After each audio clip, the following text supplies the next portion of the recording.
Parehong nakapugos og Game 3 ang Sacred Heart School Ateneo de Cebu Magis Eagles ug University of San Jose Recoletos Jaguars sa dihang ilang gipang pildi ang tagsa-tagsa nila ka mga kontra sa Game 2 kagabi sa Sisafi Basketball Finals. Ang defending champion Magis Eagles nipildi sa University of Cebu Junior Webmasters 63-53 aron pagtabla sa 1-1 win-loss standing sa High School Best of 3 Championship Series. Ang Eagles napildi sa Game 1 63-73.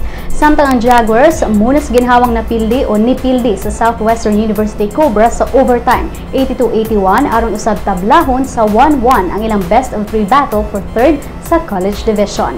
Ang Jaguars napildi sa Game 1 66-84.